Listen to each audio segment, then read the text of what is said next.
मर्यादा पुरुषोत्तम भगवान श्री राम का जन्म कहां और कैसे हुआ और उन्होंने अपनी जीवन शैली कैसे बताई और अपने जीवन में किन किन कार्यों को अंजाम दिया, यह तो हर कोई जानता है। क्योंकि दोस्तों, अब तक इस विषय पर कई सारी फिल्में और नाटक बनाए गए हैं और उसमें स्पष्ट रूप से उनके जीवन के बारे में बताया गया है। लेकिन सवाल ये उठता है कि रामायण की कथा के बाद भगवान श्री राम और उनके भाइयों का क्या हुआ, और जब भगवान श्री राम ने अपनी देह त्यागी तो अयोध्या का क्या हुआ, और आखिर कैसे भगवान श्री राम के संतान लव और कुश ने राज्य को संभाला और कैसे सूर्यवंशियों का वंश आगे बढ़ा। यह सवाल आप सभी के मन में जरूर आया होगा, लेकिन इस बारे में बहुत कम लोगों को ही पता है। तो आज आपको इस वीडियो के माध्यम से हम ये सारी जानकारी देने वाले हैं, तो वीडियो को स्किप न करके लास्ट तक जरूर देखिएगा। तो चलिए वीडियो को शुरू करते हैं।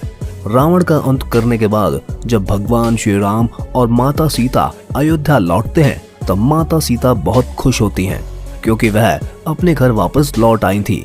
लेकिन माता सीता को ये नहीं पता था कि उनके जीवन में परीक्षाओं का अंत नहीं हुआ है। आज एक दूसरी बहुत बड़ी परीक्षा उनके रास्ते में अभी भी खड़ी है। अयोध्या की प्रजा के द्वारा सवाल उठाने पर जब भगवान श्री राम ने माता सीता को ही त्याग दिया तब माता सीता वाल्मीकि जी के आश्रम में रहने चली गई और वहीं अपना जीवन बिताने लगी। कुछ समय बाद माता सीता ने अपनी संतानों को जन्म दिया, जिनका नाम था लव और कुश, और उनका वहीं अच्छे से पालन पोषण किया। लव और कुश भगवान श्री राम तथा माता सीता के जुड़वा बेटे थे। लेकिन दोस्तों, इतना सब होने के बाद भी ये कहा जा सकता है कि यह भगवान श्री राम का प्रेम ही है माता सीता के प्रति, जो कि भगवान श्री राम ने माता सीता को त्यागने के बाद कभी किसी दूसरी रानी से शादी नहीं की। वह माता सीता के अनुपस्थिति में किसी भी यज्ञ में उनकी जगह सोने की गुड़िया लेकर बैठते थे, क्योंकि सोने को बिल्कुल शुद्ध और पवित्र माना गया है। दोस्तों, भगवान श्री राम के राज्य पाठ त्याग करने के बाद रघुवंशियों का क्या हुआ, आखिर किसने पूरे राज्य को संभाला? भगवान श्री राम के राज्य पाठ छोड़ने के बाद कुश अपनी सेना के साथ अयोध्या आए। फिर उसके बाद कुश ने ही राज्य और वहां का शासन संभाला। कुछ समय बाद कुश ने कुमुदवत से शादी की। फिर उसके बाद कुश अतिथि के पिता बने। अतिथि के पुत्र हुए निषाद, और उनके बाद निषाद के पुत्र हुए नर, और फिर नर के पुत्र हुए नव, और इसी तरह से वंशज बढ़ते बढ़ते आ पहुंची महाभारत काल के राजा बृहदबल तक। कहा जाता है कि इतिहास में बृहदबल को कुश की 50वीं पीढ़ी मानी जाती है। वह भगवान श्री राम के ही वंशज थे और उन्होंने महाभारत में कुरुक्षेत्र के युद्ध में कौरवों की तरफ से युद्ध लड़ा था।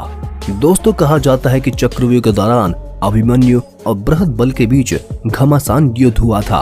अभिमन्यु के प्राण लेने वाले तीर से बृहदबल की मृत्यु हो गई थी। हमारे पुराणों में लक्ष्मण, भरत और शत्रुघ्न के भी दो पुत्रों के बारे में बताया गया है।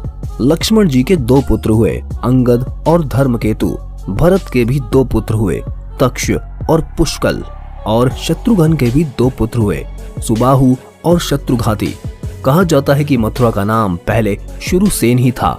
कहा जाता है कि जब भगवान श्री राम भरत जी को अयोध्या का राजा बना रहे थे तब भरत जी नहीं माने और उन्होंने दक्षिण कौशल प्रदेश यानी कि छत्तीसगढ़ में कुश और उत्तर कौशल में लव का अभिषेक किया गया। भगवान श्री राम के काल में भी कौशल राज्य उत्तर प्रदेश कौशल और दक्षिण कौशल में अलग अलग था। कालिदास के रघुवंश चरित्र अनुसार भगवान श्री राम ने अपने लव पुत्र को शरावती का और कुश को कुशावती का राज्य दिया था। शरावती को श्रावस्ती माने तो सच में ही लव का राज्य उत्तर भारत में था और कुश का राज्य दक्षिण कोसल में। कुश की राजधानी कुशावती आज के बिलासपुर जिले में थी। कोसला को राम की माता कौशल्या की जन्मभूमि माना जाता है। रघुवंश के अनुसार अयोध्या जाने के लिए विंध्याचल को पार करना पड़ा था। इससे भी सिद्ध होता है कि उनका राज्य दक्षिण कोसल में ही था। राम ने कुश को दक्षिण कोसल, कुशस्थली और अयोध्या राज्य सौंपा तो लव को पंजाब दिया। लव ने लाहौर को अपनी राजधानी बनाया और आज के तक्षशिला में तब भरत पुत्र तक्ष और पुष्परावती में पुष्कर सिंहासनारूढ़ में थे। हिमाचल में लक्ष्मण पुत्रों को अंगद का अंगदपुर और चंद्रकेतु का चंद्रावती में शासन था। मथुरा में शत्रुघ्न के पुत्र सुबाहु का तथा दूसरे पुत्र शत्रुघाती का भेलसा में शासन था। राजा लव से राघव राजपूतों का जन्म हुआ। बड़ गुज्जर, ज्यास और सिक्करवारों का वंश चला। और इनकी दूसरी शाखा थी जिनका नाम है सिसोदिया राजपूत वंश। सिसोदिया राजपूत वंश की जिनमें बैजला गहलोत वंश के राजा हुए और कशु से कुशवाहा राजपूतों का वंश आगे चला। ऐतिहासिक कथाओं के अनुसार लव ने लवपुरी नामक की स्थापना की थी, जो पहले के समय में पाकिस्तान में स्थित शहर लाहौर है। यहाँ से एक किले में राजा लव का एक मंदिर भी बना हुआ है। लवपुरी को बाद में लाहौरपुरी कहा जाने लगा। दक्षिण पूर्वी एशियाई देश लाओस, थाई नगर लोपुरी दोनों ही उनके नाम पर रखे गए जगह हैं। दोस्तों, जेपी मित्तल की किताब हिस्ट्री ऑफ एंशिएंट इंडिया के अनुसार राजा कुश की मृत्यु एक दुष्ट असुर के वध से हुई थी और कहा जाता है कि लव और कुश में से कुश का ही वंश आगे बढ़ा। इसी की वजह से इतिहास में कुश के वंशजों की बातें ज्यादा की गई हैं। पुराणों में 30 दूसरे सूर्यवंशी राजाओं का वर्णन भी मिलता है, जिसमें से एक नाम गौतम बुद्ध भगवान का भी आता है। सूर्यवंश के आखिरी राजा के रूप में राजा सुमित को ही माना जाता है। भारत के सर्वोच्चम अदालत ने आगे चलकर यही पूछा कि भगवान श्री राम के वंशज आज भी जीवित हैं। तब जयपुर के राज परिवार में से दिया कुमारी ने एक लिस्ट की सहायता से एक सबूत पेश किया। अयोध्या के सारे राजाओं के नाम एक के बाद एक लिखा हुआ था और उसमें भगवान श्री राम के वंशज के रूप में 289 नंबर का वंशज अमर जयपुर के सवाई जय सिंह राजा का ही नाम था और फिर उसी के बाद 307 वंशज रूप में दिया कुमारी के पिता महाराजा भवानी सिंह का ही नाम था। इस घराने के इतिहास की बात करें तो 21 अगस्त 1921 को महाराज मानसिंह ने 3 शादियां की थी।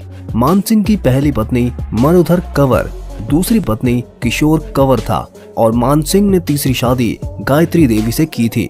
हालांकि दोस्तों, इसी तरह भगवान श्री राम का वंश आगे बढ़ता चला आया और आगे भी बढ़ता रहेगा। तो दोस्तों, भगवान श्री राम के वंशज के बारे में जानकर और लव कुश का क्या हुआ, ये सब जानकर आपको कैसा लगा, कमेंट सेक्शन में कमेंट करके जरूर बताएं। और साथ ही अगर वीडियो पसंद आई हो तो लाइक करें, शेयर करें और चैनल को सब्सक्राइब करके बेल आइकन को प्रेस करना ना भूलें। धन्यवाद।